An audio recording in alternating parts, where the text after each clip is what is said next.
అందరికీ హాయ్ అండి. ఇప్పుడు ఇది చూపిచ్చే వీడియో వచ్చేసి కట్ వర్క్ అండి. మనం కట్ వర్క్ అనేది ఎలా కట్ చేయాలి, బాటిల్ క్యాప్ రౌండ్ తీసుకొని మార్కింగ్ చేస్తూ చూపిస్తుంటాం కదా! అలా అర్థం కాదు గదా! కొందరు బిగినర్స్‌కైతే కొంతమందికి రాదు. అలా ఎవరికైతే రాదో వాళ్ళకైతే ఇప్పుడు ఈజీగా ఎలా కట్ వర్క్ కట్ చేసుకోవాలో చూపిస్తానని పేపర్ స్ట్రిప్ తీసుకున్నాను. అదేవిధంగా ఇలాంటి ఒక అట్ట ముక్క అయితే తీసుకున్నాను. ఇలా రౌండ్ క్యాప్ అయితే తీసుకున్నాను చూడండి. ఇలా రౌండ్ క్యాప్‌ని తీసుకొని మనం ఈజీగా అదైతే ఎలా రౌండ్ ఉందో ఆ విధంగా మారకైతే చేసుకోండి. ఇలా రౌండ్‌గా చూడండి ఇలా. కాకపోతే ఈ క్యాప్ ఉపయోగించి మనం ఈ విధంగా కట్ వర్క్ అయితే చేసుకోవచ్చండి.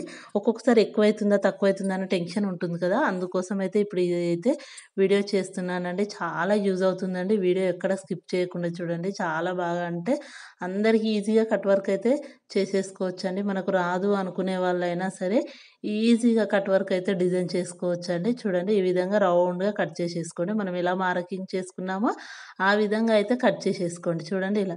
కట్ చేసుకున్న తర్వాత చూడండి ఇప్పుడొచ్చేసింది గదా! మనకి ఇలా రౌండ్‌గా కట్ చేసుకున్నాం కదా! ఇప్పుడొచ్చేసి మిడిల్‌లోకి ఫోల్డ్ చేసుకోండి ఈ విధంగా. నేను చూపిచ్చే విధంగా మనం ఏదైతే రౌండ్ చేసామో దాన్ని మిడిల్‌లోకి ఫోల్డ్ చేసేసుకోండి. చూడండి ఈ విధంగా మిడిల్‌లోకి ఫోల్డ్ చేసేసుకున్న తర్వాత చూడండి ఇట్లా హాఫ్ అయితే వచ్చేసింది కదా! మనం కట్ చేసుకుందాం ఇప్పుడు. హాఫ్‌ను చూడండి ఇలా ఫోల్డ్ చేసేసుకొని కట్ చేసుకుంటే సమానంగా కట్ అయిపోతుంది మనకు. 2 పీసుల్లాగా అయితే వచ్చేస్తుంది మనకు. అంటే ఆ రౌండు తోటి కట్ చేయకుండా ఈ విధంగా నీట్‌గా ఎలా కట్ చేసుకోవాలో ఇప్పుడైతే చూపిస్తానండి. చూడండి 2 పీసులయితే వచ్చేసాయి మనకు.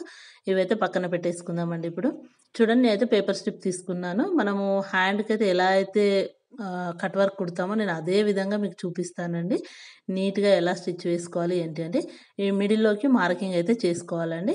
తర్వాత వచ్చేసి మనం ఖర్చు కోసం కింద main cloth, lining cloth, paper strip కోసం అన్నీ వేసుకుంటాం కదా! దానికోసం కింద హ్యాండ్ కోసం అయితే ఈ విధంగా ఒక పావించు కొంచెం ఎక్కువన మీరెంత ఖర్చు వదులుతారో ఈ విధంగా స్ట్రెయిట్‌గా లైన్ వేసుకోవాలండి ఫస్టే.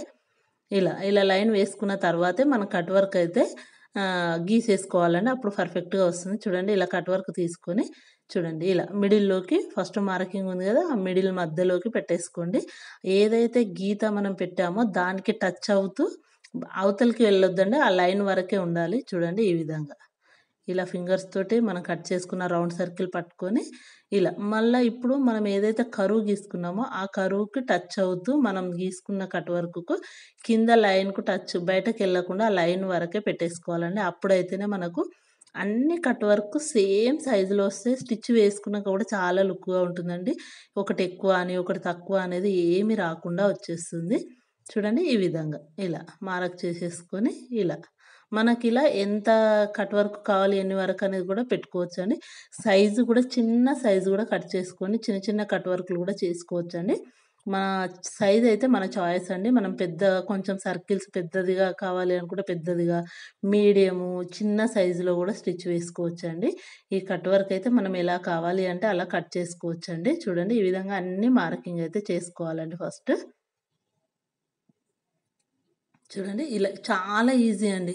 ఎంత ఈజీగుంది కదా! చూడండి ఇలా రౌండ్‌గా కట్ చేసుకొని మిడిల్‌లో కట్ చేసి మనకేదైతే కట్ వర్క్ కావాలి అనుకుంటున్నామో అదే హ్యాండ్ పైన సేమ్ నేను ఎలా అయితే చూపిస్తున్నానో అదే మన పేపర్ స్ట్రిప్ లేకున్నా గూడా క్లాత్ పైన గూడా చేసుకోవచ్చండి.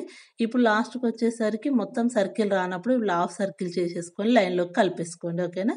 చూడండి ఎంత నీట్‌గా వచ్చేసిందో కట్ వర్క్ అయితే డ్రా చేసుకోవడం. చాలా బావుంది కదా! చూడండి ఇలా నీట్‌గా కట్ చేసేసుకుంటే సరిపోతుందండి. వీడియో నచ్చితే మాత్రం లైక్ ఇవ్వండి. మీ లైక్ వల్ల నా వీడియో ఇంకొంతమందికి వెళ్తుందని మీ సపోర్ట్ కూడా నాకుంటుంది. వీడియో నచ్చితే తప్పకుండా like, share and subscribe. Thank you for watching.